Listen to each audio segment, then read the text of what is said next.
Yang amat berhormat Datuk Seri Diraja Dr. Zamri bin Abdul Qadir Bersama Nurul Ridwan, dan yang amat berbahagia Datuk Seri Diraja Sarifah binti Zulkifli, yang berbahagia Puan Sri Sarah binti Haji Abdul Ghaffar, yang berbahagia Laksmana Madya Datuk Muhammad Nurdin bin Ali, yang berbahagia Laksmana Madya Datuk Abdul Hadi bin Abdul Rashid, yang berbahagia Laksmana Muda Datuk Haji Hairuddin bin Khalid, yang berbahagia Datuk Azhar bin Ahmad, yang berbahagia Laksmana Pertama Abdul Aziz bin Muhammad Sani, dan yang berbahagia Puan Zuhara binti Ahmad, Datuk-datuk, datin-datin, tuan-tuan dan puan-puan, pegawai-pegawai pemerintah, pegawai-pegawai kanan, para jemputan muslimin dan muslimat, mudah-mudahan dirahmati oleh Allah Subhanahu wa taala. Alhamdulillah, walaupun hujan rahmat yang Allah turunkan sedikit-sedikit kepada kita merupakan satu tanda rahmat daripada Allah Subhanahu wa taala. Kerana kita kena ingat bahawa hujan ni rahmat. Kalau kita tak perlukan hujan, makhluk lain perlukan hujan. Pokok-pokok memerlukan hujan, rumput-rumput yang kita pijak ni pun memerlukan hujan. Binatang-binatang memerlukan hujan. Daun-daun pada pokok-pokok itu memerlukan hujan. Malah manusia ni juga memerlukan hujan. Dan hujan ini adalah rahmat daripada Allah Subhanahu wa taala. Tuan-tuan yang dirahmati Allah, bila kita bercakap tentang persoalan hati, petang tadi saya bercakap dalam Radio Perak tentang masalah hati. Dalam hati ada taman, rancangan yang terbaru saya di Radio Perak, namanya Diha. Dalam hati ada taman. Saya, DJ tanya pada saya, "Ustaz, menyanyi itu lagu apa?" Saya tak pernah dengar kata dia. Saya menyanyi lagu orang lama, orang veteran, lagunya veteran juga lah. Curi, curi, curi, curi hatiku, cuma, cuma, cuma, nun jauh selalu. Kenangan lama nun jauh di sana, nun jauh di sana. Aku selalu teringat padanya. Nampak lagi banyak hujan. Tuan-tuan, saya dengar, saya nyanyikan lagu Curi-Curi, lagu Dilot. Anak muda jadi jurehebah ni dia tak pernah dengar. Kita bercakap tentang persoalan hati. Kasih sayang ini datangnya daripada hati. Kalau hati ni pandang buruk pada orang, kalau hati ni pandang busuk kepada orang, maka buruklah dia, tuan-tuan.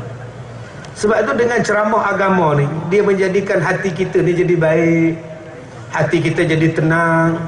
Kalau kita ada masalah di luar, bila datang ceramah agama jadi tenang. Kerana apa? Kerana adanya malaikat yang turun naik. Bila kita buat ceramah agama, bila kita buat kuliah agama ni, tuan-tuan, malaikat ada yang turun, ada yang naik. Dan perbuatan mereka turun naik itu dipanggil sebagai ma'arij. Kalau Nabi Muhammad naik ke langit, turun ke bumi, nama dia Mi'raj, Isra' dan Mi'raj. Tapi kalau malaikat naik turun, naik turun, naik turun, naik turun, maka dia dipanggil sebagai ma'arij, plural, jamak, menunjukkan banyaknya malaikat yang naik, banyak malaikat yang turun. Apa sebab dia naik turun? Sebab dia datang turut bersama berada dalam majlis ilmu. Kerana itu bila kita berada dalam majlis ilmu, kita rasa tenang walaupun hujan. Tenang je. Sebab malaikat datang. Sebab tu bila kita sebut majlis ilmu, ramai orang tidur. Sebab tenang, malaikat datang. Tambah ada tiang pula elok, dia menyandar tu. Kipas angin pula atas kepala, tobatlah hum, tak bangkit dia. Sedar-sedar dah habis sembahyang, baru sedar. Tuan-tuan, yang kedua, malaikat datang. Malaikat datang, dia bawa nama-nama kita naik ke langit. Dan disebut nama kita di langit kepada malaikat-malaikat lain yang sedang beribadat di langit. Ada di sana di langit malaikat yang mengelilingi Arash, yang mengelilingi Baitul Ma'mur. Ada malaikat yang sentiasa rukuk, ada yang malaikat yang sentiasa sujud, ada malaikat yang sentiasa membaca, memuji, bertasbih kepada Allah. Maka malaikat yang turun naik ini bawa kepada malaikat-malaikat tersebut, dan disebutnya nama kita supaya mereka mendoakan kita. Malaikat tadi kata, wahai malaikat-malaikat, Menteri Besar Perak pun datang dengan ceramah. Datang, Puan Sri pun datang, disebut. Pak Mat Tempe pun sampai. Lebih dolar pun ada. Mak Topo pun ada.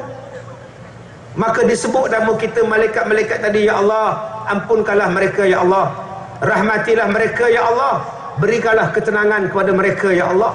Apa yang tuan-tuan buat ni, semua malaikat naik ke langit. Kalau tuan-tuan menulis, disebut Pak Mat Tempe mencatat ya Allah, Kak Nap merekod ya Allah, Abang Mat tidur ya Allah, semuanya dicatat. Apa perbuatan kita sekarang ni dicatat dan disebut nama kita di langit.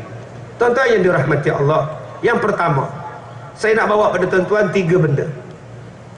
Manusia ni terbahagi, ada 3 benda penting yang berlaku dalam kehidupan seharian dia. Yang pertama, apa benda yang penting. Yang kedua, masa bila yang penting. Yang ketiga, siapa yang penting. 3 benda ini tiap-tiap hari kita hadapi dia. Yang pertama, apakah benda yang paling penting? Apakah benda yang paling penting? Benda yang paling penting ialah pahala. Benda yang paling penting ialah pahala. Sebab itu apa yang kita buat dalam dunia ini pastikan berpahala untuk kita. Apa yang kita tengok pastikan berpahala. Apa yang kita dengar pastikan berpahala. Apa yang kita pegang, apa yang kita makan, apa yang kita minum, apa yang kita buat, pastikan dapat pahala. Elakkan daripada buat satu benda yang mendapat dosa. Kerana kita tak tahu bila kita akan dicabut nyawanya oleh Allah. Kita tak tahu. Saya pernah jumpa orang yang dicabut nyawanya ketika sedang takbir raya.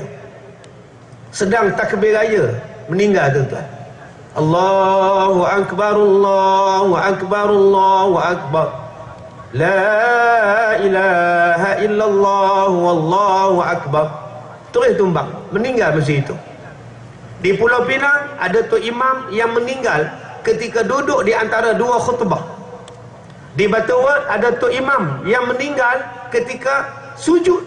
Dan pelajar saya meninggal ketika sedang tahiyat akhir, tangannya sedang tegak macam ini. Bayangkan tuan-tuan, meninggal dalam keadaan tahiyat akhir, jarinya la ilaha illallah, subhanallah. Tapi ada orang yang mati dalam keadaan yang sangat buruk.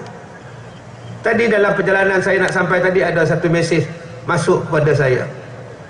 Satu mesej yang sangat menakutkan saya, yang sangat merisaukan saya, yang sangat menyusahkan hati saya. Dia kata apa? Assalamualaikum Ustaz, baru ni ada seorang perempuan meninggal di sini. Umurnya sebaya dengan saya.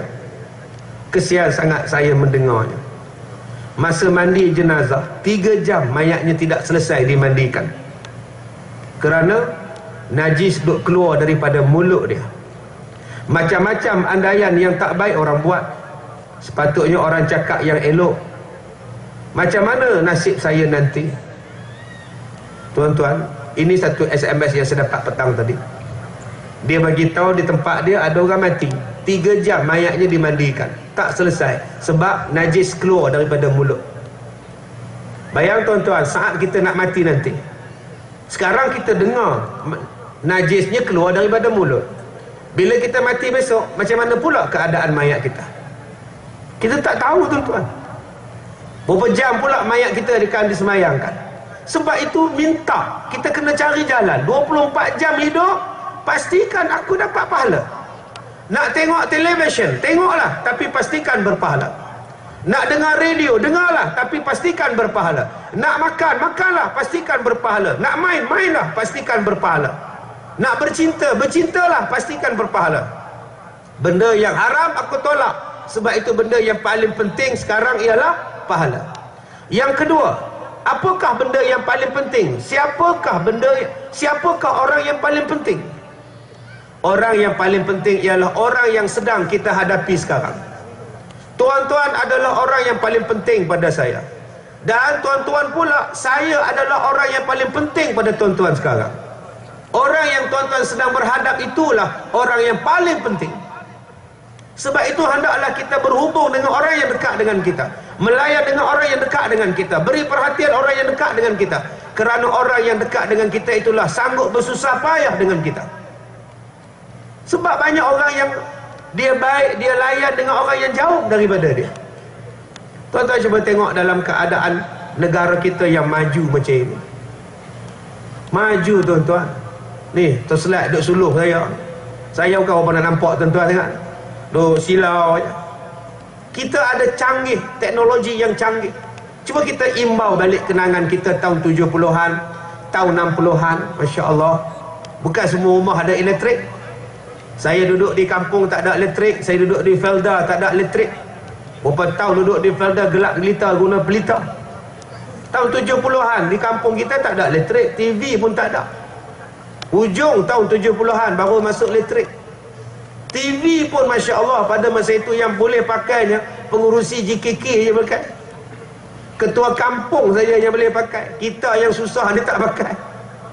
Nak tengok cerita combat tu beratok di rumah ketua kampung.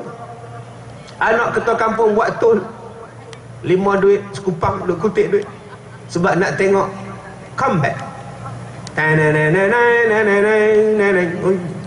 Starring Rick Morrow and Rick Jackson.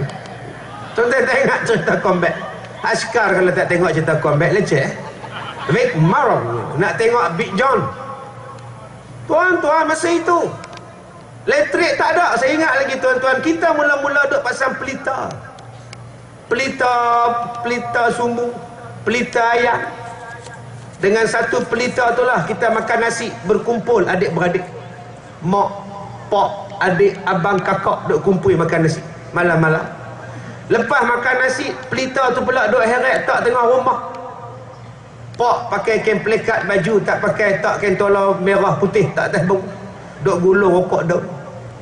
Duk cucu api kat pelita. Kadang-kadang pelita main kat muka. Kita baca buku dengan pelita itu. Kakak buat kerja sekolah dengan pelita itu. Mak duk lipat kain dengan pelita itu. Dengan satu pelita yang macam itu, dia menghubungkan kita adik-beradik cukup rapat. Sekarang di rumah kita masing-masing ada bilik, ada lampu, ada TV. Masing-masing dah buat hal masing-masing. Masing-masing buat hal. Makan nasi dah jarang makan sekali. Sebab masing-masing ada bilik. Dulu nak tengok cerita combat, nak tengok cerita Cumi dan Ciki, satu keluarga berkumpul. Nak tengok cerita Sanggam, satu keluarga berkumpul. Lah tak ada dah. Pak tengok seorang dia, anak dara tengok dalam bilik dia, anak teruna tengok dalam bilik dia, mak tengok di dapur. Masing-masing dah tak ada perasaan muafakat lagi dah.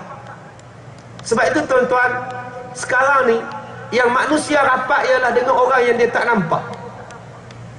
Yang manusia tak rapat ialah dengan orang yang nampak.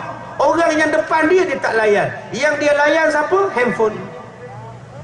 Anak makan nasi sambil handphone belah kiri, tangan kanan suap, tangan kiri duk main handphone, duk SMS. Dengan pak tak cakap, dengan mak tak cakap, dengan abang tak cakap, dengan kakak tak cakap. Naik kereta pun, bapak bawa kereta, isteri dia main handphone. Tu yang pak tidur sedap-sedap masuk dalam parit. Tak ada kawan nak menyimbang. Ni isteri dia ada telefon kawan dia. Buat apa tu? Cuba hang simpan handphone hang, layan abang. Abang buat apa tu? Hang bodoh, tak tahu nampak aku bawa kereta. Tuan-tuan, dia suruh kita bercakap. Dulu kalau kita naik kereta, Masya Allah, pak kita bawa kereta, mak kita duduk sebelah. Mak ni pok-pek mulut, tangan ni duduk pegang kat cermin. Ni masuk kampung, tangan ni sohor tak lagu tu, ni baramat. Lalu rumah Kak Tipah, pa ni tak baramat. Cuba tengok bapak kita pula duk sengit sebelah, keluar tangan kat cermin. Ini orang dulu, anak bising. Sekarang bila naik kereta, radio je bercakap, isteri main handphone, anak-anak belakang pun main SMS, bapak seorang bawa kereta. Keseronokan kita, kemeriahan kita sudah hilang. Sebab kita tak menganggap orang yang depan kita itu adalah orang yang paling penting. Sebab itu tuan-tuan, saya bila balik ke rumah, saya tutup handphone, saya tutup iPad, saya tak buka lagi dah internet. Sebab apa? Yang paling penting sekarang ialah isteri saya, yang paling penting ialah anak-anak saya. Tutup, cukup. Nak main iPad, main dalam kereta. Jawab soalan dalam kereta. Bila dah sampai rumah, tutup segala benda ni, duduk diam-diam, menghadap isteri, menghadap anak-anak. Kerana mereka adalah orang yang penting dengan saya sekarang.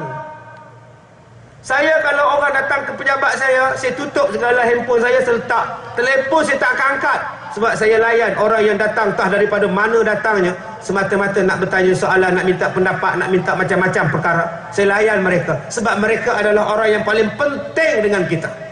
Ini kena ada, tuan-tuan. Kena ada. Sebab ni saya ni penceramah, tuan-tuan. Hari ni saja saya ceramah beberapa tempat.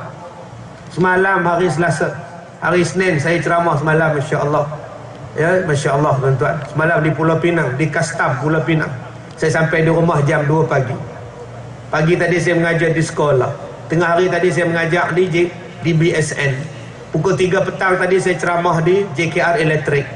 Kemudian pukul 5.30 sampai 6.30 saya di Radio Perak. Kemudian saya datang ke sini. Besok pagi pukul 8 dah mengajar. Pukul 11 wartawan pada Kuala Lumpur datang temu ramah.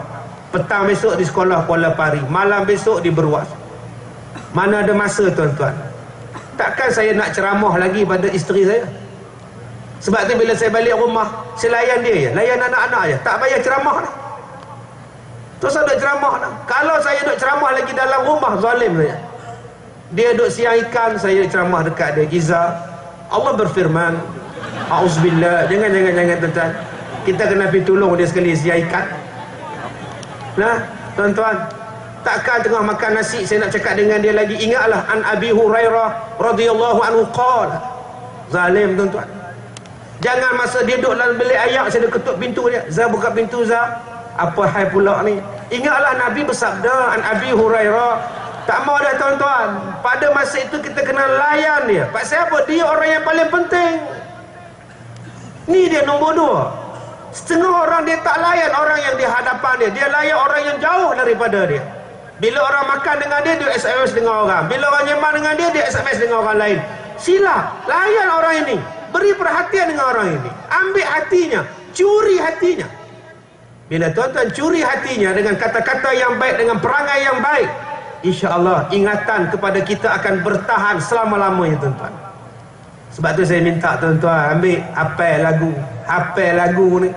Tadi lagu Intifadah, lagu Insan, Rabbani menyanyi ni. Tuan-tuan kena pegang tangan isteri tuan-tuan, duduk atas katil ke, duduk tengok TV, pegang tangan. Aduhai adinda, dengarlah madah kekanda, tercurahlah cinta, ahai nyawa padamu juga. Orang rumah tuan-tuan mesti seronok. Yes. Kenapa buat lagu rock? Yai, cinta saktai. Jangan, tuan-tuan. Pening kepala dia kan? Tuan-tuan, lagu yang saya menyanyi ni, tuan-tuan, tak ada dijual di kedai-kedai, tak ada. Saya orang hafal lagu ni. Aduhai kekanda, junjungan kasihku puja, hidup bersumpah setia, ahai sayang kekal bahagia. Saya kena cari lagu ni, ada jual kat luar dalam CD saya, tuan-tuan. Jadi manusia yang paling penting ialah orang yang kita sedang hadapi. Yang ketiga, apakah yang paling penting? Masa yang paling penting. Bilakah masa yang paling penting? Masa yang paling penting ialah sekarang. Bukan tadi. Tadi sudah tak dapat. Bukan besok. Besok belum tentu dapat.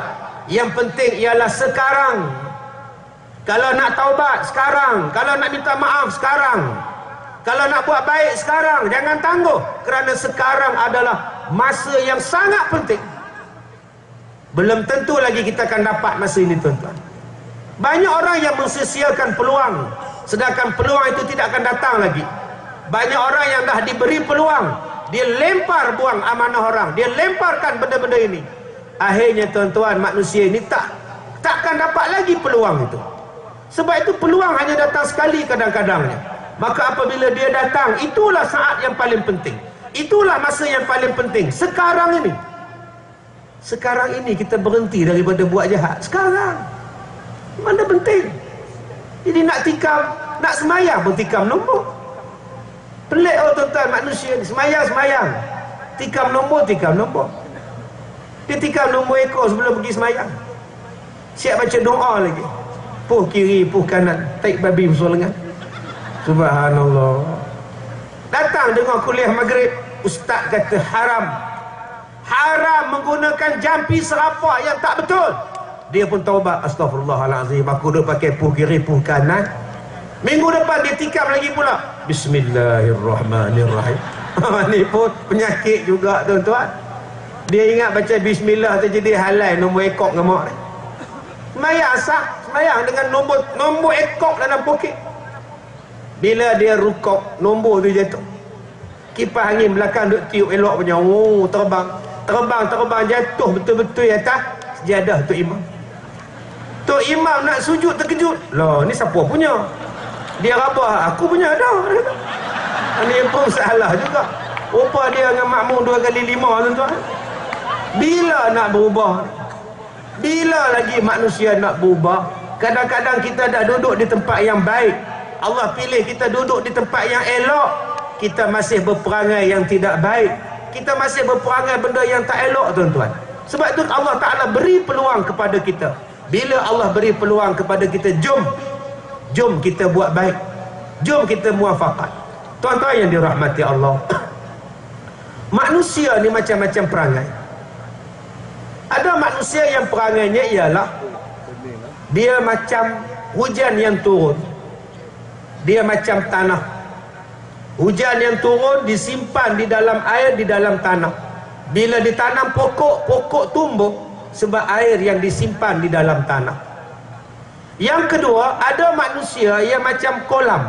Kerjanya ialah menakung air. Air simpan di dalam kolam, bertakung jadi kolam, jadi tasik, jadi perigi.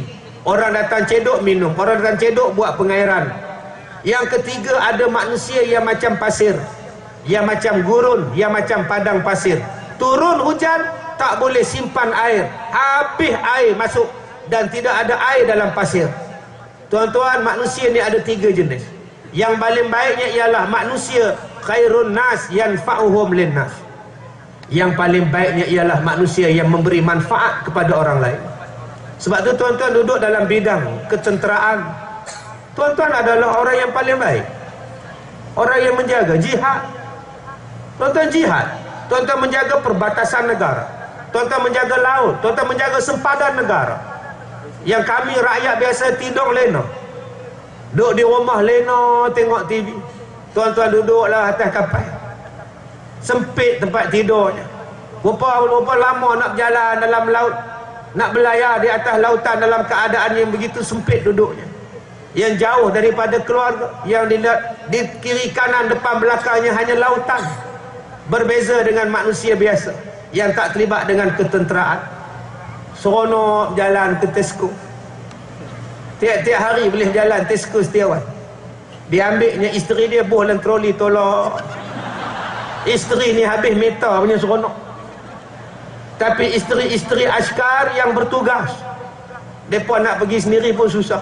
Nak masuk dalam troli nak tolak pun orang gelak kat mereka. Tuan-tuan, ini nama dia jihad. Sebab itu bila kita sebut tuan-tuan ini berada dalam kumpulan yang dipilih oleh Allah untuk berjihad, tuan-tuan dah jadi orang yang nombor 1. Tuan-tuan dah jadi orang yang nombor 1.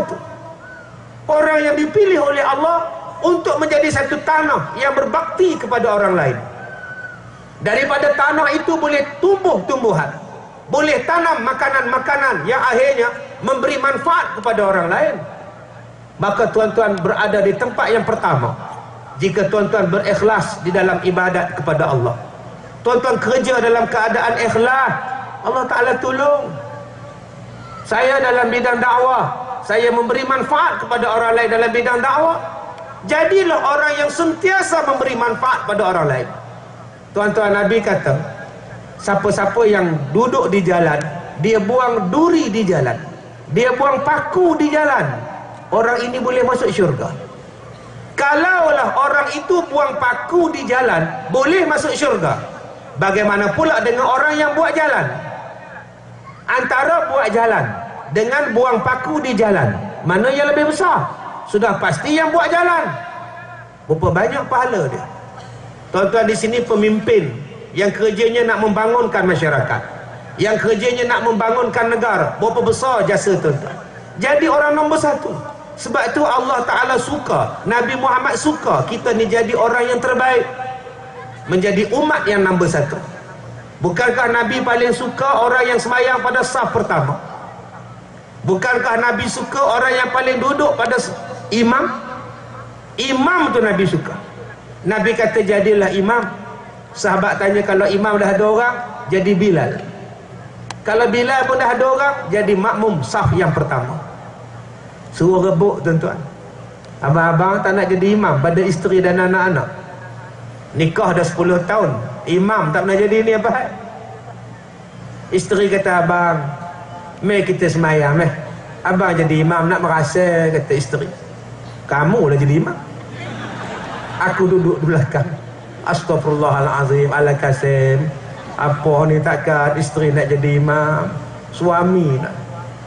Suami kata, aku boleh jadi imam tak ada masalah, tapi dengan syarat zuhur dan asar. Hak lain aku tak nak jadi. Ada suami yang tak nak jadi imam sebab tak hafal doa. Doa tak hafal. Apa susah? Habis-habis semayang, Allahumma barik lana fima razaqtana wa qina azabana. Tu doa makan ustaz, doa juga. Apa yang jadi masalah? Islam satu benda yang sangat senang. Islam adalah agama yang mudah. Tak boleh bahasa Arab, bahasa Melayu. Sebab tu ada orang yang berdoa sangat mudah. Assalamualaikum warahmatullahi. Assalamualaikum warahmatullahi. Ya Allah, macam biasalah ya Allah. Amin. Astaghfirullahalazim. Hak tu jenis malas pula tuan-tuan.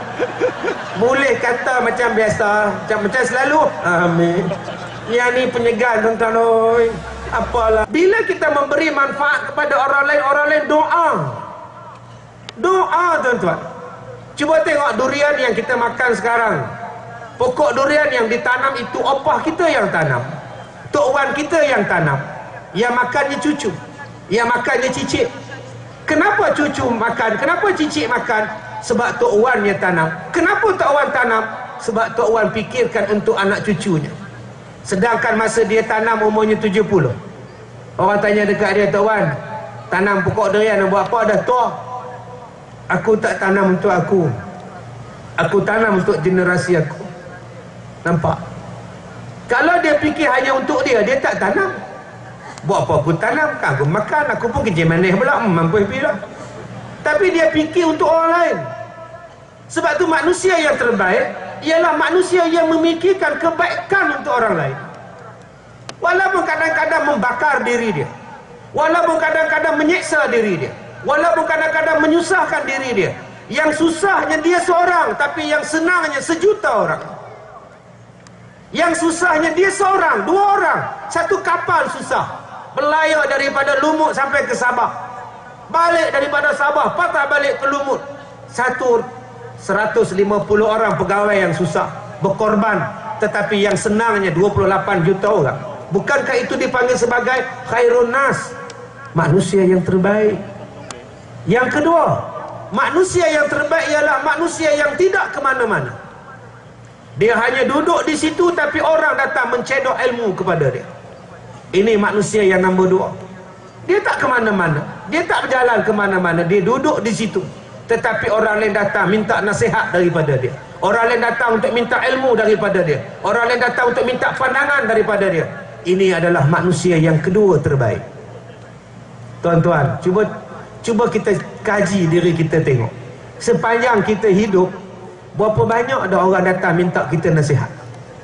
Din, aku datang nak minta nasihat daripada kamu, Din. Ada tak tuan-tuan?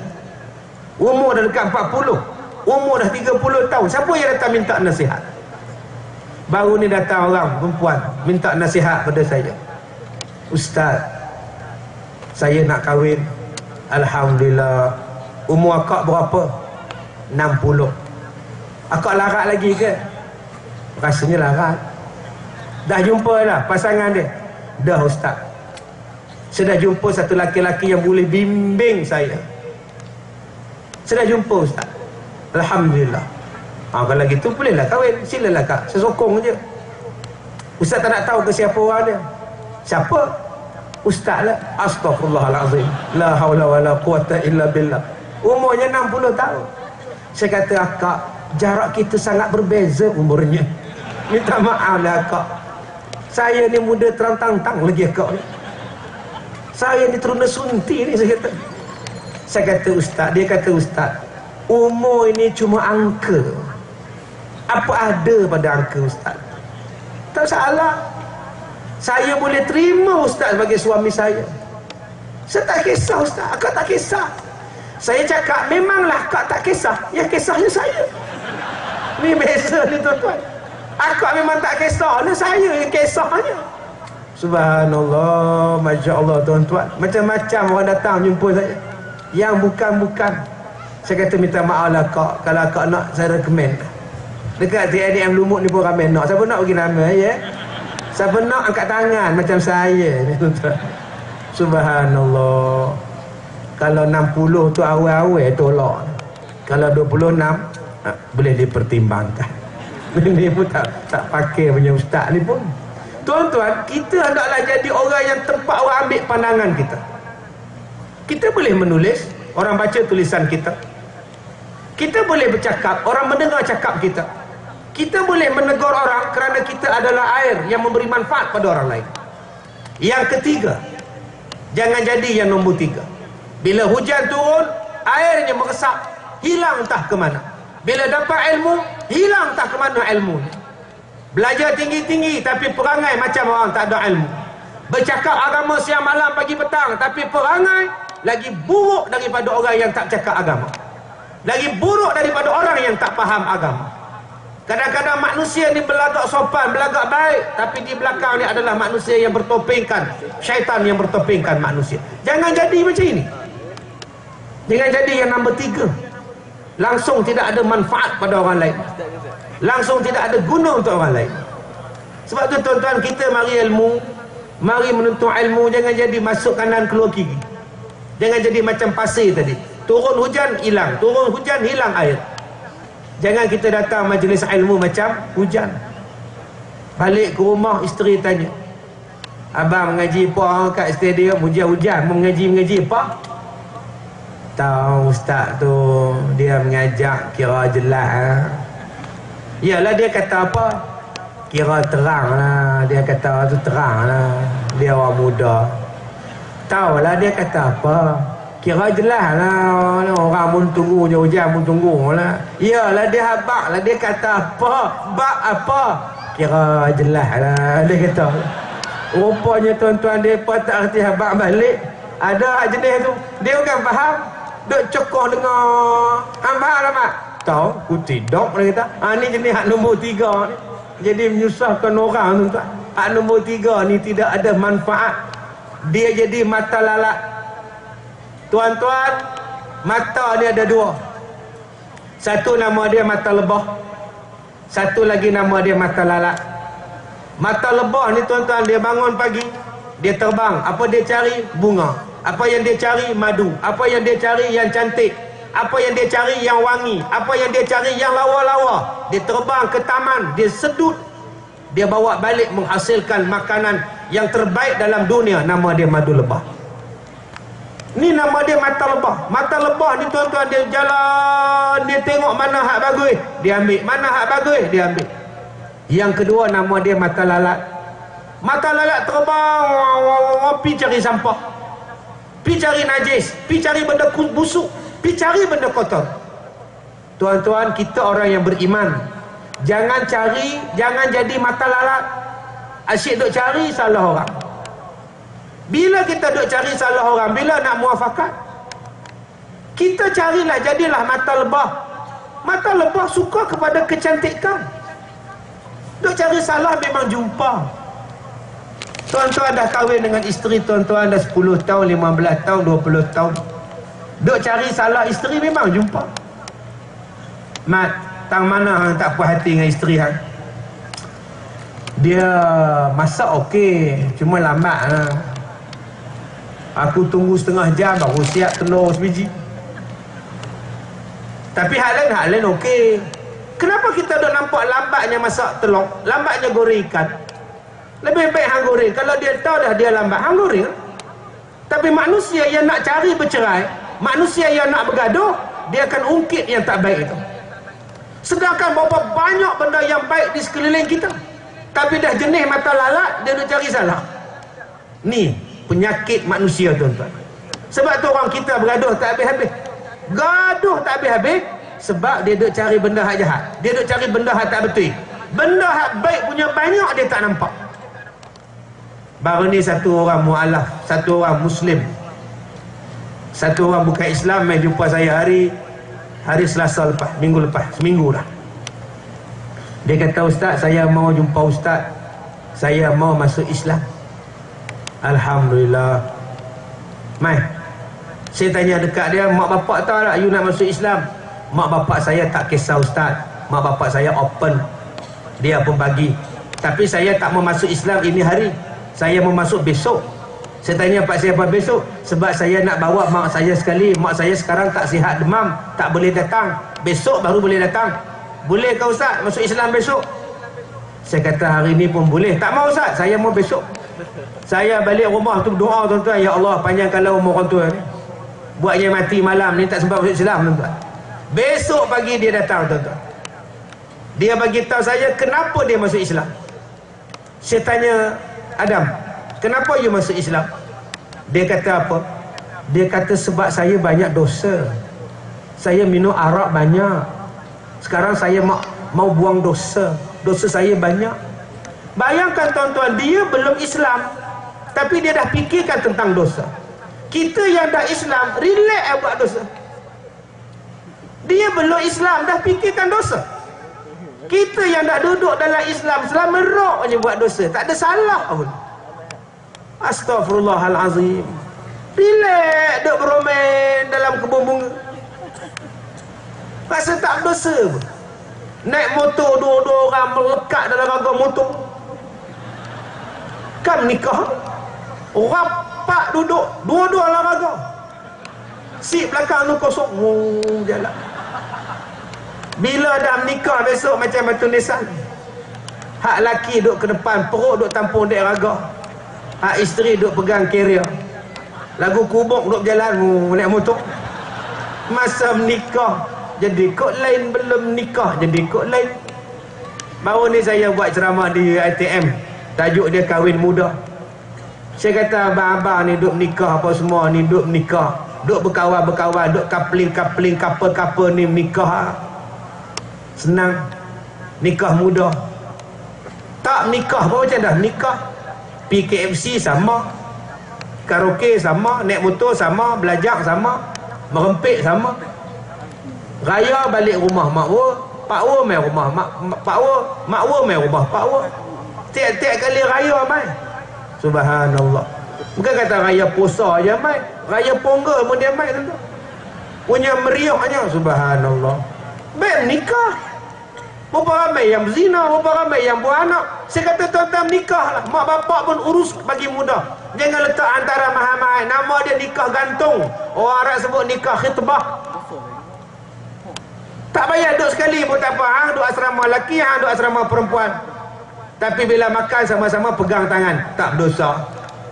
Pergi makan dekat KFC sekali-sekali makan satu straw, dua orang makan, tak berdosa. Naik motor, dua-dua duduk larga motor, tak berdosa. Mai Sabtu Ahad cuti, pergi hotel bajet, tak berdosa. Subhanallah. Baik menikah.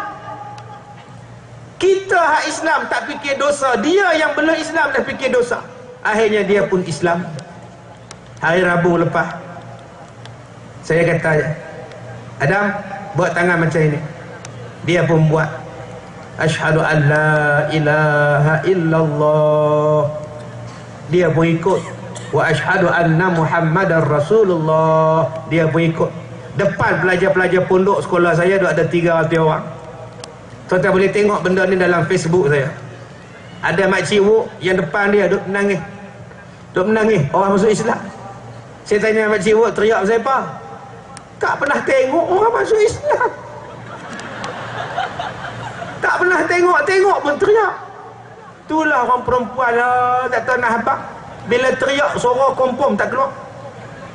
Orang perempuan ni tuan-tuan menangis bukan keluar suara. Sampai hati dia buat kat saya. Sabar. Kamu ustaz fikir tengok. Tak suara tak keluar. Laki saya ada nikah lain. Tu kata tak seronok tu, tak keluar suara juga. Seronok pun tak keluar suara. Tak langkau je. Anak saya dapat universiti tak langkau. Tak keluar suara juga. Ni orang perempuan tuan-tuan, sahabat banyak-banyak dengan mereka. Makcik urut ni teriak lah. Tak pernah tengok orang masuk Islam. Kak Nurmah di belakang tu, dia ambil tudung, dia tutup muka. Tak mau tengok. Gayat kata dia. Loh, subhanallah. Masya Allah. Saya pun post dalam saya punya Facebook. Dalam tempoh 2-3 minit 100 orang.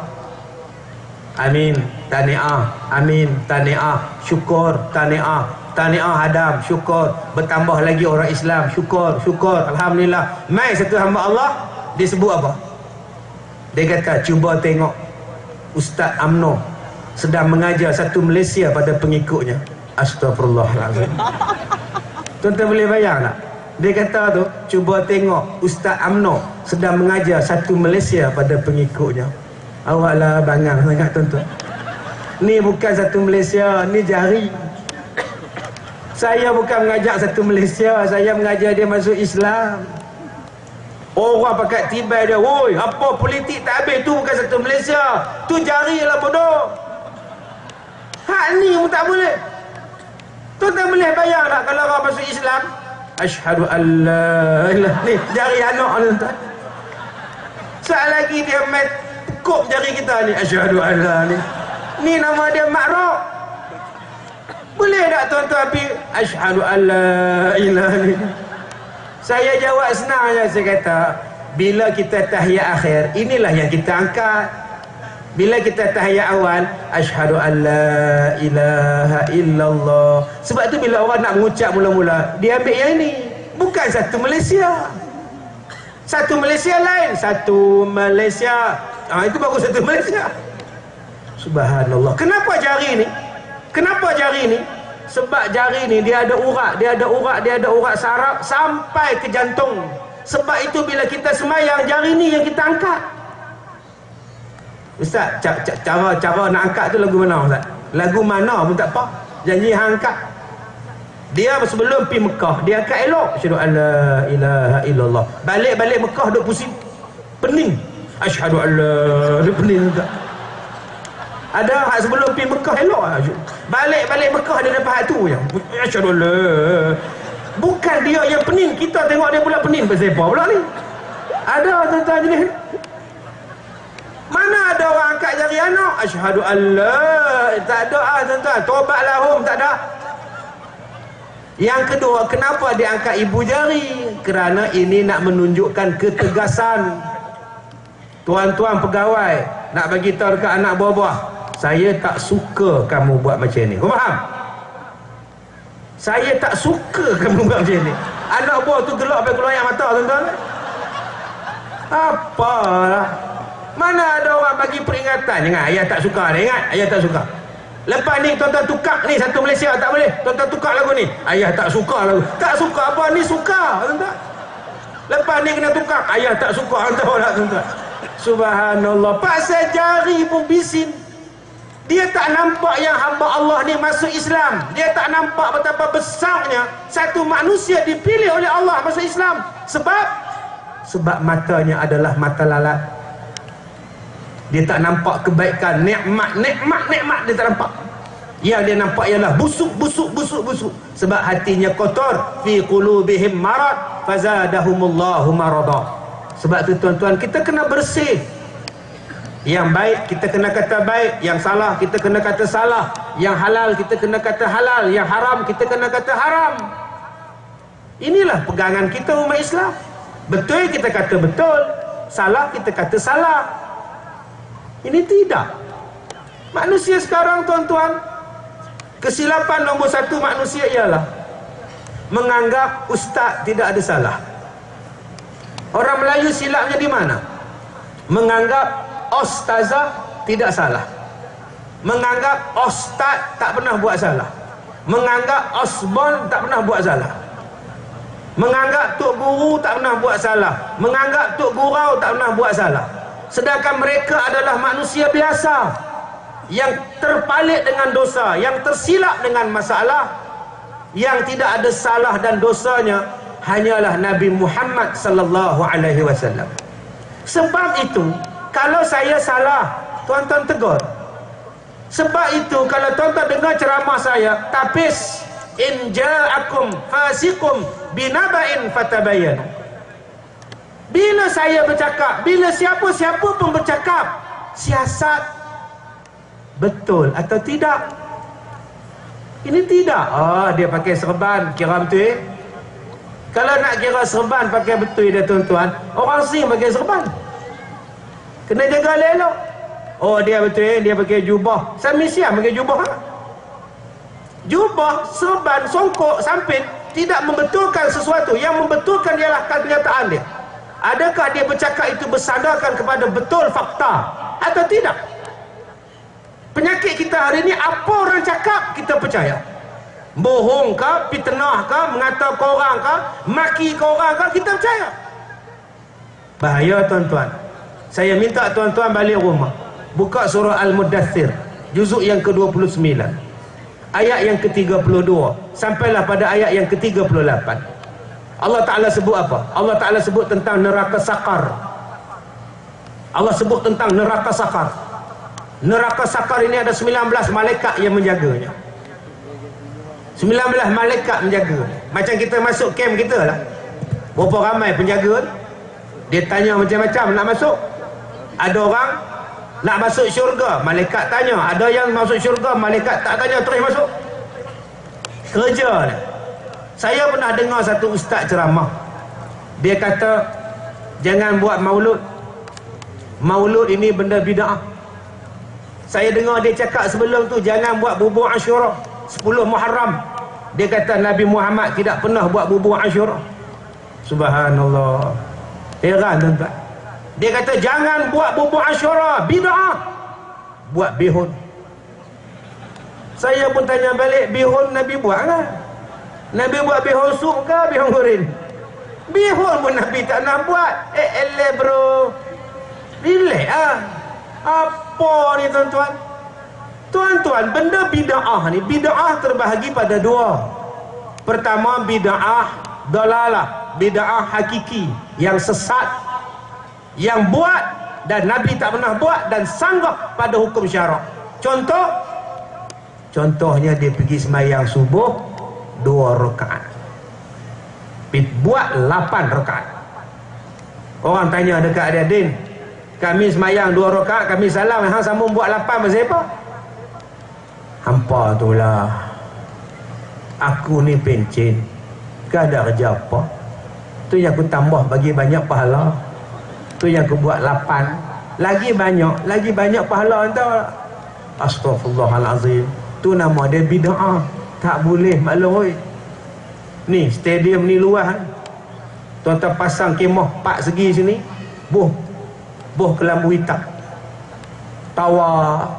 Buat apa Din? Haji.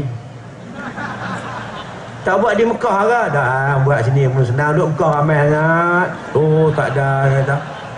Tu buat sini. Boleh tu. Awak tak boleh pula. Tuhan pun faham. Dia ingat Tuhan tu pak menakan dia. Itulah nama dia bid'ah. Nabi tak pernah buat kat lumut yang hampir kata buat kat lumut. Saya buat Mekah. Buat haji di Mekah. Sumpah lah. Tuan-tuan kerja di TLDM, siang-siang tu duk kena basuh kapal, duk penyih kapal lah, ya Allah, puasa. Dia kata tak boleh, puasa-puasa pun kena basuh kapal, letih aku. Nak lap meriam lagi, nak lap nu lagi, teruk aku. Dia puasa belah malam tu. Siang dia betul kenapa? Isteri dia kata, abang tak puasa ke? Abang puasa belah malam. Boleh abang? Awak tak boleh pula, Tuhan faham. Semua Tuhan faham belakang, mampu tuan-tuan. Inilah nama dia bid'ah. Yang inilah yang masuk neraka. Bid'ah hak lain ni tuan-tuan, nama dia bid'ah hasanah. Dia bukan nama tu yang menjadikan bid'ah. Apa isi kandungan dalam majlis Maulidur Rasul, bukan nama tu yang jadi bid'ah, apa yang ada di dalam majlis maulud. Nak tengok bid'ah tak baik, bid'ah bukan nama.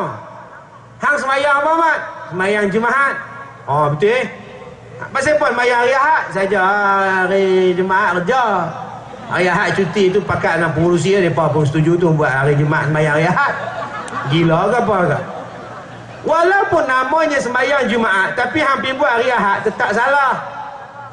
Dia bukan nama tu, perbuatan kita, isi kandungannya. Cuba tengok dalam majlis maulud ada apa? Ada selawat. Bukankah Allah suruh selawat? Innallaha wa malaikatahu yusalluna 'alan nabi. Bukankah Allah suruh selawat? Kita berselawat. Sebab tu bila kita maulud mesti selawat. Mari berselawat ke atas Nabi, berselawat ke atas Rasul sallallahu ala Muhammad sallallahu alaihi wasallam. Selawat takkan bid'ah, Allah suruh. Yang keduanya apa? Yang keduanya ialah ada makan. Wa yat'imut ta'am, Nabi suruh bagi makan, takkan nak kata bid'ah. Yang ketiganya apa? Dalam majlis maulud ada ceramah agama. Bukankah menuntut ilmu tu wajib? Talabul ilm fariidatan ala kulli muslim. Takkan nak kata bid'ah. Dalam majlis maulid Rasul ada apa? Ada kasih sayang. Ada kasih sayang, kerjasama. Tok Imam jadi imam, Tok Bilal jadi Bilal, Tok Siap basuh pinggan, Kak Pi'ah tanak nasi, Lebay Din masak gulai, gotong royong grup wanita, grup marhaban baca marhaban, grup budak-budak pasang kemah, grup anak-anak muda pula pergi tumbang lembu. Itu namanya kerjasama. Bukankah itu disuruh oleh Allah? Wa ta'awanu 'ala birri wa taqwa. Takkan kita nak kata bid'ah? Takkan nak buat bubur kita kata bid'ah? Buat bubur masuk neraka. Hai, pelik tuan-tuan buat bubur masuk neraka. Tengok tadi macam kita punya yang duk jaga pos kawalan. Dia tanya kita. Di hari kiamat pun dia tanya, malaikat tanya. Pasal apa hang masuk neraka ni? Saya tak sembahyang. Masuk. Oh, tak sembahyang ni. Mai orang nombor 2 pula. Pasal apa masuk neraka? Makcik tak puasa. Masuk neraka. Kamu pasal apa masuk neraka? Makcik buat bubur. Tak kepelik bunyi dia tuan-tuan. Makcik buat bubur. Sebab tu berhati-hati tuan-tuan. Sekarang ni orang senang sangat buat jatuh hukum. Hukum tak kira buat jatuh. Tuan-tuan, balik tadi surah Al-Mudaththir ayat 32 sampai 38. Ma salakakum fi saqar. Malaikat ahli neraka dengan ahli syurga berdialog. Ahli syurga ni tuan-tuan, dia boleh bercakap dengan ahli neraka di bawah. Oi, siapa di bawah? Kami di atas. Orang di atas di bawah jawab, kami ahli neraka. Siapa kamu? Kami ahli syurga. Kenapa kamu masuk neraka? Di sini Allah Ta'ala jawab, kenapa mereka itu masuk neraka? Neraka Sakar yang 19 malaikat jaga. Pertama, kerana mereka tidak solat. Nombor 1, sebab tak semayang. Saya seronok bila tengok tuan-tuan solat di atas kapal. Seronok tuan-tuan. Tok Bilal bang atas kapal, Allahu Akbar, Allahu Akbar. Bergema dalam kapal, bergema di lautan tuan-tuan. Kita pakat nak ambil semayang, nak semayang atas dek kapal, Masya Allah. Saya seronok tuan-tuan, saya tengok. Saya cakap ni sebab saya dah naik tengok. Tengok tuan-tuan semayang, bangga tuan-tuan saya ni. Bila tengok daripada pegawai dia, daripada staf dia yang solat. Ni kekuatan kita. Kalau kita askar, kalau kita tentera tak solat, musuh tidak takut pada kita tuan-tuan. Solat inilah yang menjadikan kita kuat. Asyaddu wata'a wa aqwa muqila. Tuan-tuan, kalau boleh bangun semayang malam, sila rujuk di dalam surah Al-Muzammil ayat 6. Allah Ta'ala sebut kelebihan orang semayang malam. Kelebihan orang yang semayang malam itu 2 kata Allah. Yang pertama, asyaddu wata'a. Orang yang semayang malam badan dia jadi kuat. Askar kalau tak semayang malam leceh. Ustaz kalau tak semayang malam leceh. Tuan-tuan kalau pemimpin tak semayang malam leceh. Sebab Allah sebut nak jadi kuat, wasyaddu wata'a, qumil laila illa qalilah. Tolong bangun semayang walaupun sikit.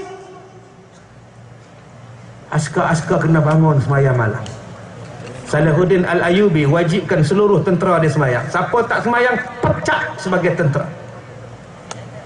Bila tentera tu hebat, hebat tentera. Walaupun kita tentera kita kecil, nak buat exercise dengan Australia, hak baru demo aja.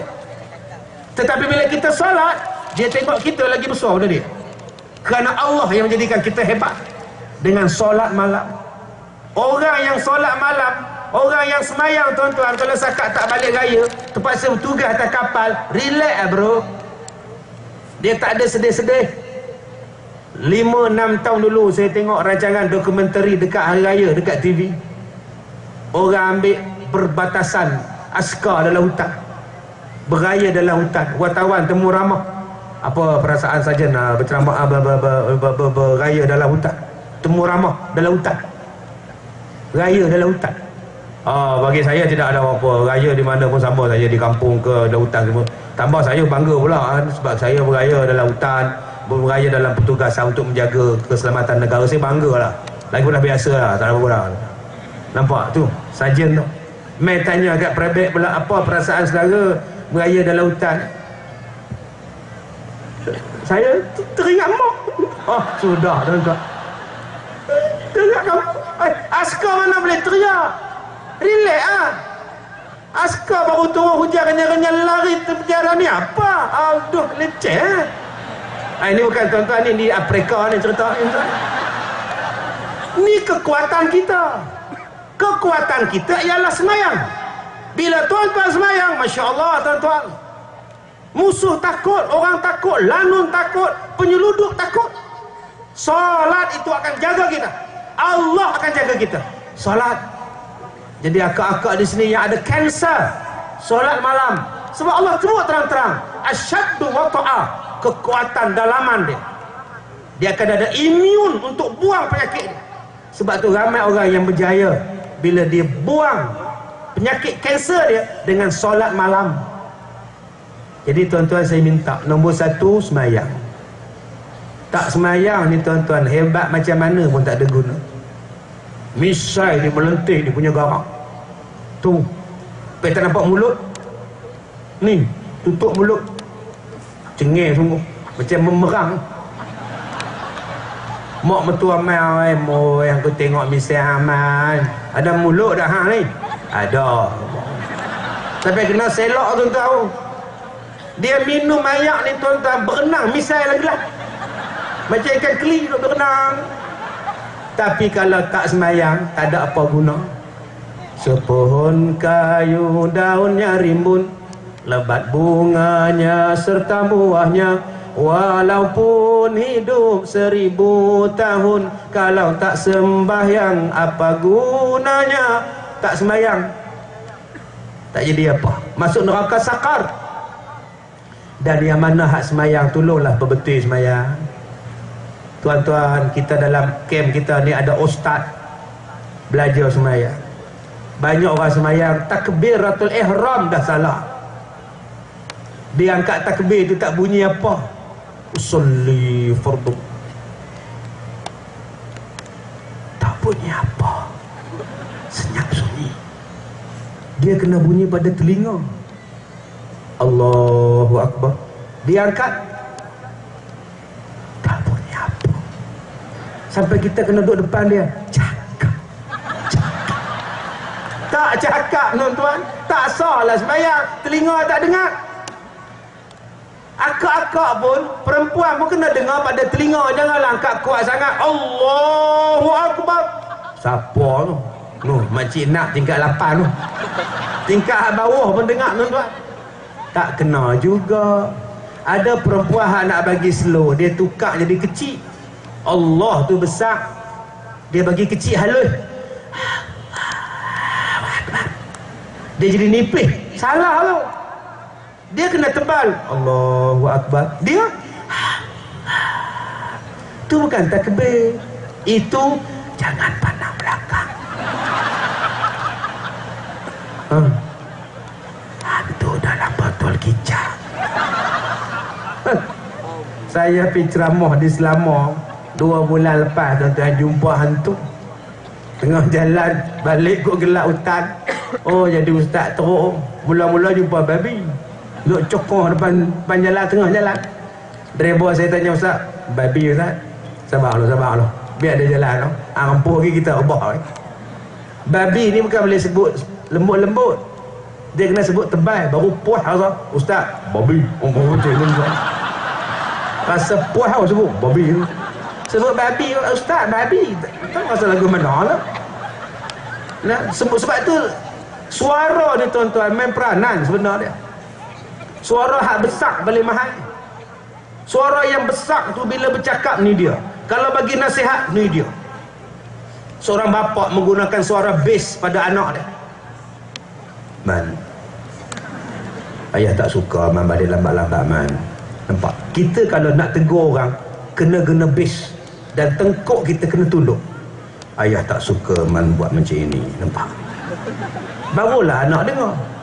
Abang-abang nak tegur isteri. Ya, abang sayang dekat ayah. Tapi ya tak layan mau abang tekilan sangat. Dia di sini. Akak-akak nak tegur suami. Abang, cik sayang kat abang. Tapi pasal abang tak layan mau cik rasa lain sangat. Jangan guna suara tinggi. Abang, apa ni? Sudah tuan-tuan. Bergegar rumah flat kita. Dia tak boleh. Tuan-tuan nak tegur anak muda tak boleh. Oi, apa ni? Apa ni? Tuan-tuan, salah. Cikgu sekolah nak tegur anak murid dia, dia kena panggil dekat. Din, sedih sekejap kamu. Bawakan kertas kerja kamu, cikgu nak tengok. Puji dulu. Nak tegur, dia kena puji dulu. Kertas kerja kamu bagus. Tulisan kamu pun cantik. Satu-satu. Cukup tersusun. Bagus tulisan kamu. Budak tu jawab, cikgu tu komputer punya tulisan. Oh, patut lawa pun kata. Cikgu pun tak apa nak sihat tuan-tuan. Lepas tu baru tegur dia. Cikgu tak suka kamu buat macam ni. Sebab itu suara yang besar itulah yang paling cantik mendidik orang. Suara besar mahal. Sebab tu iklan yang paling mahal suara besar. Volkswagen, Das Auto. Nampak? Sebab tu orang beli. Cuba dipih Volkswagen, Das Auto. Tobatlah orang tak beli. Ni kereta plastik apa ni kita. Sebab tu kalau kita nak nasihat orang pun kena suara besar. Kalau berpacaran memang banyak pantang larang. Nampak suara besar. Sebab tu orang jual tilam tak laku. Suara dia halus. Tilam, tukar yang lama, beli yang baru. Mana mau? Tak ada siapa beli. Tuan-tuan pernah tengok orang beli tilam? Tak ada. Dia kena ubah. Tilam. Langsung orang tak beli tuan-tuan. Subhanallah. Lepas ni kita betulkan balik semayang. Ada hak bila semayang tak bunyi apa. Ada hak batuk Allahu Akbar. Mana boleh. Ada hak sedu Allahu Akbar. Tak boleh. Ni hak subuh semi'i ni Allahu Akbar. Menguap mana boleh. Walaupun semayang tak ada nilai. Tak ada nilai. Saya bila buat rakaman dekat radio, saya tegur penerbit rancangan agama tu. Saya kata, cik, tolong pasang azan-azan haduk bang kat radio ni, saya nak dengar. Ada bang tu saya tak puas hati. Dia pasang, dia kata ni betul, ni okey. Ni. Saya kata yang ni tak usah duk siar, tak betul. Tak betul saya kata. Tuan-tuan pun dah lama tak dengar dalam radio, saya tengok. Dia bang teruk. Allahu Akbar, Allahu Akbar. Siapa? Tuan-tuan pernah dengar tu? Allahu Akbar,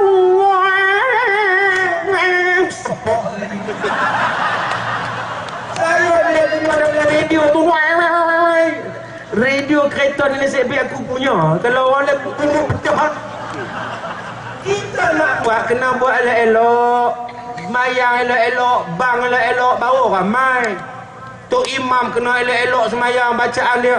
Orang mai tuan-tuan. Orang terjun tingkat flat tu nak semayang jemaah. Pak saya apa? Bacaan imam sedap. Alhamdulillahi Rabbil Alamin, Ar-Rahmanir Rahim, Maliki Yawmiddin, Iyyaka na'budu wa iyyaka nasta'in, ihdinas siratal mustaqim siratal ladzina an'amta 'alaihim ghairil maghdubi 'alaihim waladdallin. Datang. Kalau tuan-tuan azan sedap, datang orang. Sebab jatuh di dalam hati. Hayya 'alas salat. Jatuh. Ni kadang-kadang yang bang Allah. Hayya 'alas salat. Orang bangun subuh tidur balik. Semua ada. Hayya 'alal falah. Nak main tak main sudah. Memang tak main tuan-tuan.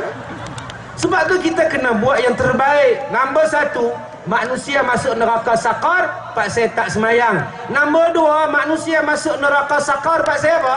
Pasal tak bagi makan orang. Wala yahudu ala ta'amil miskin. Tak bagi makan orang miskin. Tuan-tuan, kita dapat rezeki di Malaysia ni nikmat banyak.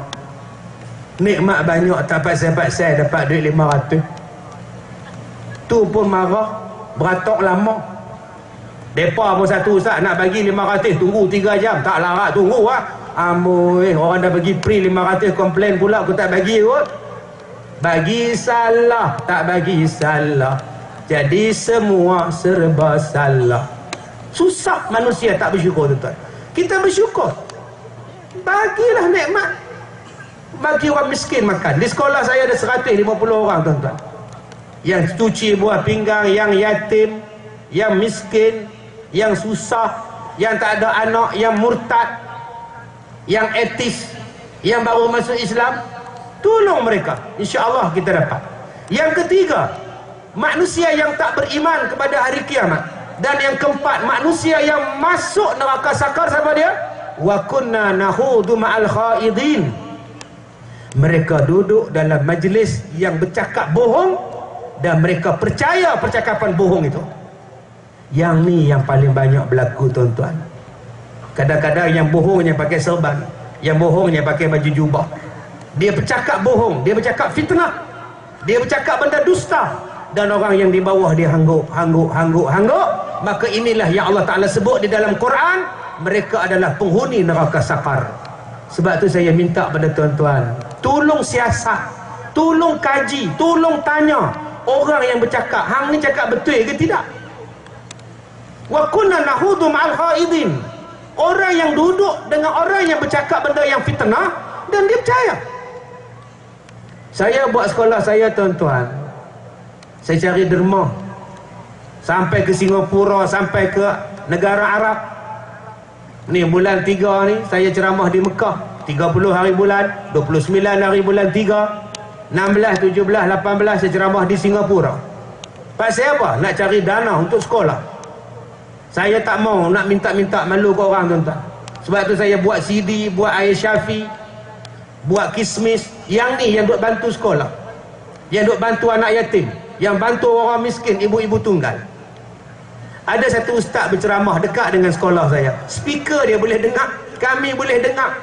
Dia kuliah maghrib, kami duk dengar tuan-tuan. Pasal apa Al-Barakah ni boleh naik? Pasal apa mereka boleh beli bangunan? Sebab Menteri Besar Perak bagi mereka 7 juta. Astaghfirullahalazim. Allah Kasim tuan-tuan. Kalau lah Dr. Zamri bagi saya 7 juta, tak payah saya ceramah lah hujan tuan-tuan. Saya goyang kaki buat sekolah. Fitnah. Ya hak duk hangguk, geleng-geleng, hangguk. Neraka sakar kalau tak bertaubat tuan-tuan.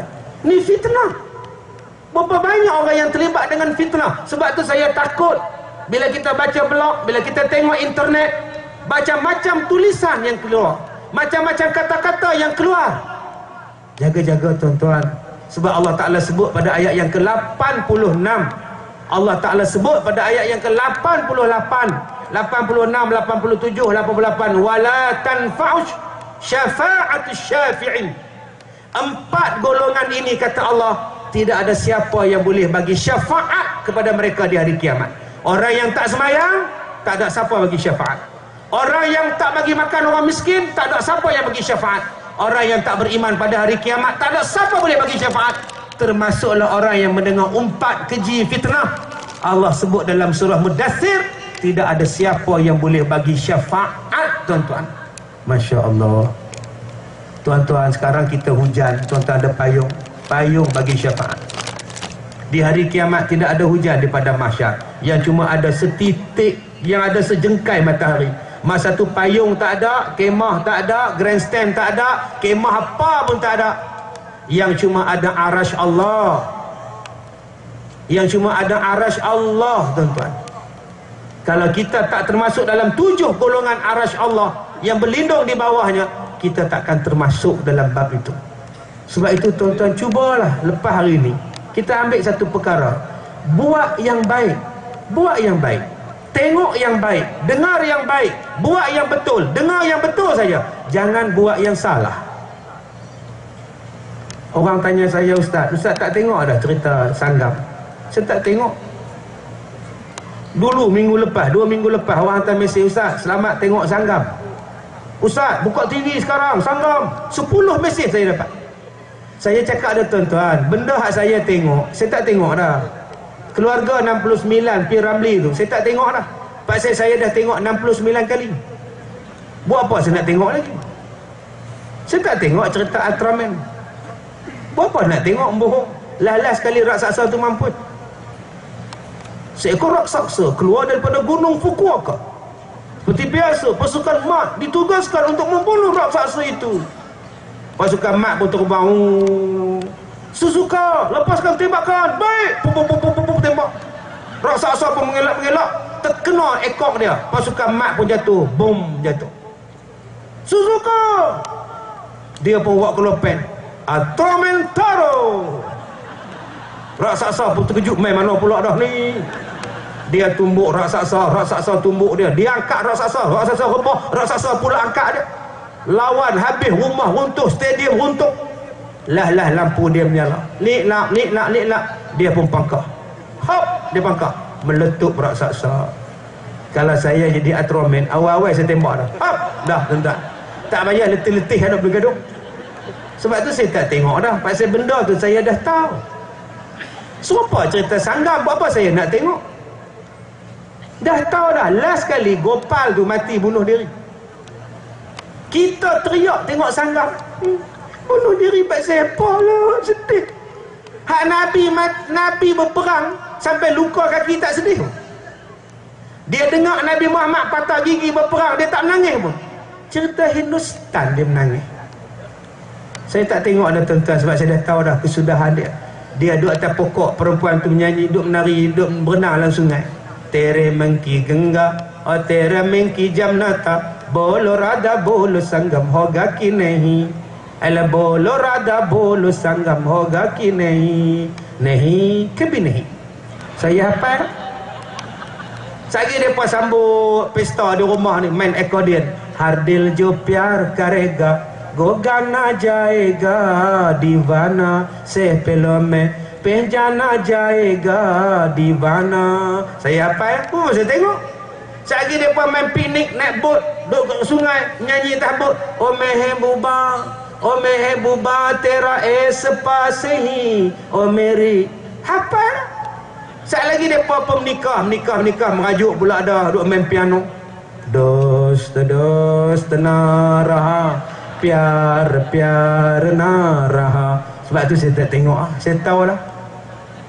Tuan-tuan tengok saja, saya tahu makna. Dost naraha, pyar naraha. Kawan-kawan semua dah tak ada. Kekasih pun dah tak ada. Tu. Kebi miradil min khayal ata hai. Kadang-kadang aku ni duk layan perasaan aku, duk teringat pada engkau. Nampak tu Hindustan. Tengok faham makna. Tera mujhe epehele kanata kui nyuhi nahi dil bata koi. Tu nama dia agale lagja. Marilah dalam dakapanku. Balik sekali lagi abang-abang, isteri buka pintu. Agale lagja. Abang ni dah gila ke? Kita tak pernah cakap Urdu, hari ni cakap Hindustan. Tuan-tuan, saya nak bawa yang terakhir pada tuan-tuan. Tolong menghargai yang terbaik. Tolong menghargai yang terbaik. Isteri kita adalah sumber pahala kita. tolong hargai isteri kita. Tuan-tuan bayangkan, pegang isteri macam ini, gugur dosa daripada celah-celah jari. Yang mana main naik motor, peluk suami. Hak mana main naik kereta, pegang tangan isteri, masuk gear sama-sama. Sebelah pegang steering, sebelah masuk gear. Isteri masih pegang macam ni. Sampai kat traffic light depan tu, cium tangan dia. Sayang kat Poh. Sayang kat Poh. Sampai traffic light lagi satu, isteri pula ambil tangan suami. Sayang kat abang. Tadi abang pergi toilet lah. Abang pergi ayak tak ada. Dia tu. Sudah, tuan-tuan. Hak ni pun buat masalah juga. Potong steam tu, tuan-tuan. Jangan sampai suami kita mati baru kita nak menyesal. Jangan sampai isteri kita mati baru kita nak menyesal. Sumber pahala kita ialah isteri kita. Isteri kita. Senyumlah pada isteri. Tak perlu kata apa-apa. Ini masa muka kiok. Abang, makan? Cuba sebut abang makan. Okey. Pegang bau isteri. Okey, makan. Tu seronok pergi. 2 hari lepas tu mati lelaki dia. Isteri dia menangis. Patutlah, pelik buang tabiat. Kadang-kadang kita kata buang tabiat pula. Pun pelik tuan-tuan. Tolong buat yang terbaik. Tolong bagi mesra dengan anak-anak. Duk tampak pasal apa? Anak 6 bulan menangis duk tampak lagu tu. Diam, pak kata dia sepak budak ni. Budak 6 bulan. Isteri kata, abang, budak tu tahu apa. Dia tak fikir kalau aku balik kerja letih tau tak. Mana dia ada otak, baru 6 bulan. Duk tampak bok mati budak tu. Sebab tu akak-akak, apa permintaan suami yang boleh tunaikan. Kalau setakat dia nak masak bubuk, buatlah. Ya, masak bubuk. Masa lama tak akan buat kacang. Bubuk. Tak tengok senang tengok Korea, tidur bubuk. Buatlah. Abang pi kedai depan tu, bubur berlambak. Suami pi beli bubuk, balik-balik nak masuk rumah langgar dek kereta. Cah pala. Depa hantar bubuk kat Pah. Ni bubuk Pak Leman. Pak Leman pergi mana? Ada kat hospital. Awak langgar kereta. Sik baik dengar, kalau hak ni tak dengar. Kak Pah, Pak Mat tempe berlanggar dengan motorkar. Memanglah kadang-kadang dia naik motorkar, kadang-kadang dia naik kereta, kata dia. Tu cerita apa? Saya lupa lah. Pak Mat berlanggar dengan motorkar. Memanglah dia kutip hutang, kadang-kadang dia naik motorkar, kata dia. Subhanallah. Tu cerita Seniman Bujang Lapuk. Pi ke hospital mati laki dia. Balik rumah teriak. Tak guna apa tuan-tuan. Nak buat apa? Orang tanya Pak Mat pi mana kat apa? Dia nak bubong. Pi beli bubong. Balik tu kena. Oh saya sedih. Malam tu buat guna kereta alih kompom jamu bubong. Tak makan tu imam. Tu imam tanya tu Bilal. Bubong saya. Tahu nampak gaya tu. Nak balik tutup Bilal tanya kat apa? Malam esok bubong juga kat apa? Alah, teringat ke arwah. Dah mati nak buat apa? Buat sekarang. Layan dia lelak. Kalau dia minta menikah 2 kali. Tak mau Ustaz, kata Ustaz ni. Begitulah abang-abang. Isteri nak apa? Setakat gelamah pergi belilah. Isteri nak balik kampung bawa. Ninggal dia menyesal. Isteri nak ajak pergi Tesco, bawa lah. Isteri nak pergi Habib Jewel, bawa lah. Bukan suruh beli, bawa je. Bukan suruh beli. Nak pergi Habib Jewel kan, tengok saja. Apa yang boleh kita tunaikan, kita tunaikan. Termasuk yang kita tunaikan pada mak bapak kita. Saya tak pernah tengok bapak saya. Bapak saya meninggal umur saya 8 bulan. Tapi saya bersyukur. Sebab bapak saya meninggal waktu saya kecil. Saya tidak ada dosa dengan bapak saya. Alhamdulillah. Alhamdulillah. Saya tak pernah tengking dia. Saya tak pernah marah dia. Saya tak pernah jerkah dia. Saya tak pernah lawan dia. Alhamdulillah. Alhamdulillah. Saya reda. Mak saya baru meninggal setahun. Cukup bulan 4 ni setahun.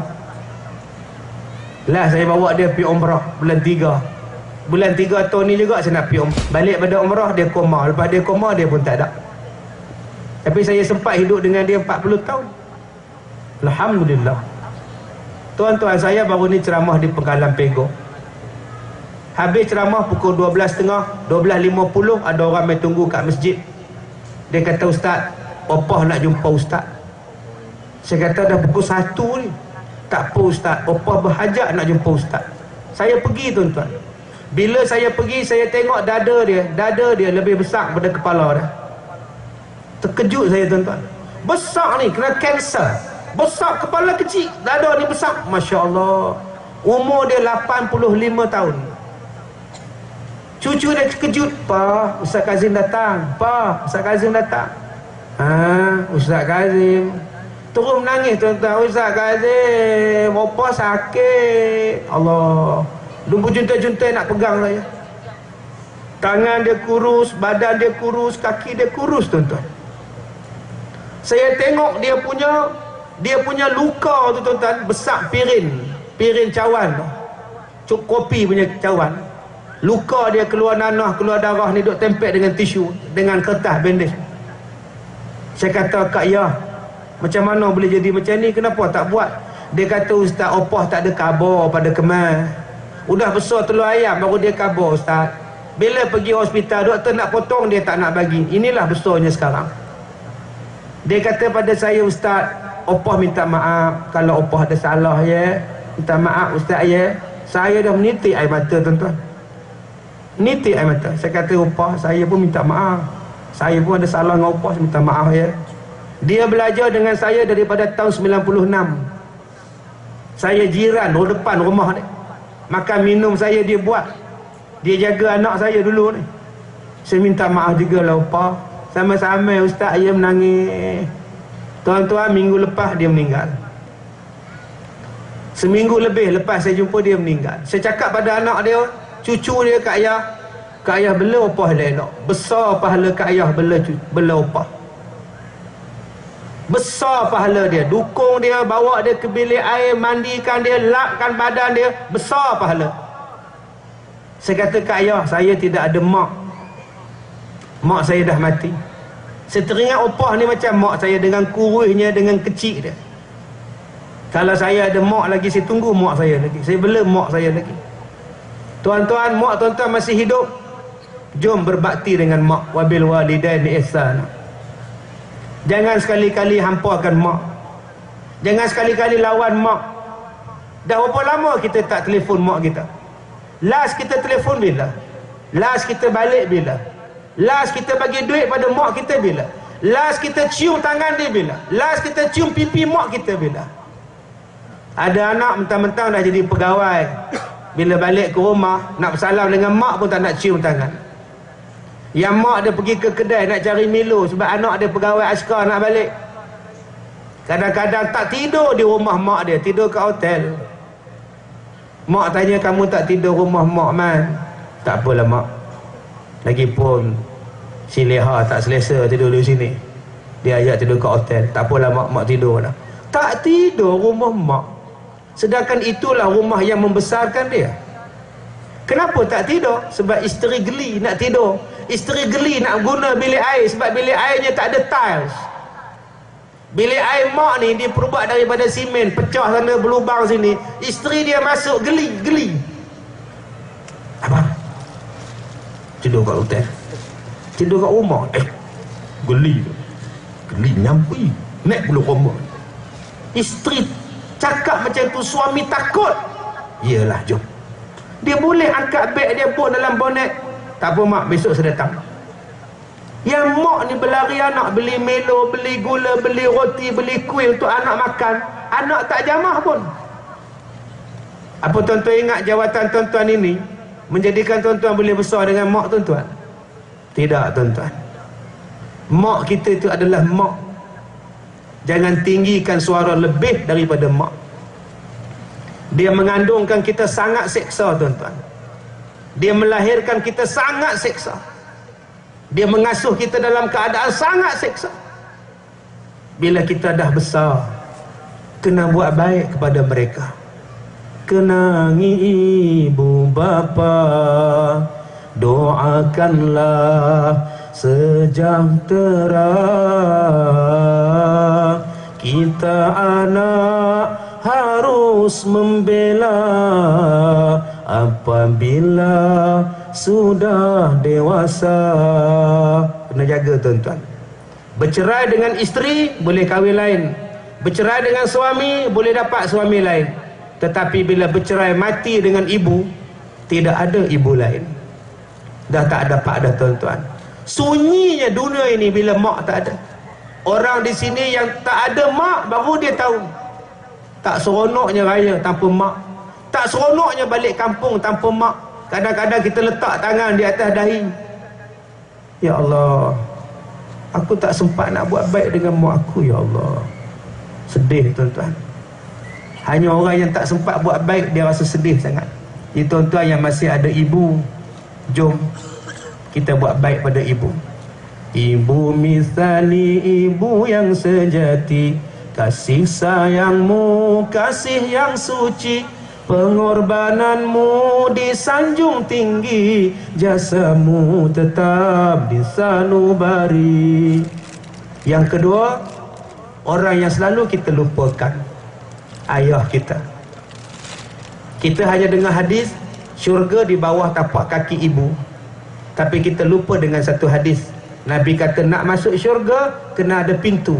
Pintu syurga itu ialah bapa kamu. Jangan harap boleh masuk syurga tanpa baik dengan bapa. Jangan harap kamu boleh masuk syurga kalau kamu derhaka dengan bapa kamu. Tuan-tuan, bapa kita daripada badan tegap melengkung badan dia sebab cari rezeki. Daripada rambut hitam jadi putih sebab nak cari rezeki. Bila kita dah besar, berapa banyak yang sombong dengan bapa. Bapa kita dulu badan tegak, sekarang kurus. Cari rezeki untuk kita. Tapi ada anak yang hanya bagi duit pada mak, tapi tak pernah bagi duit pada ayah. Anak sibuk tukarkan exhaust kereta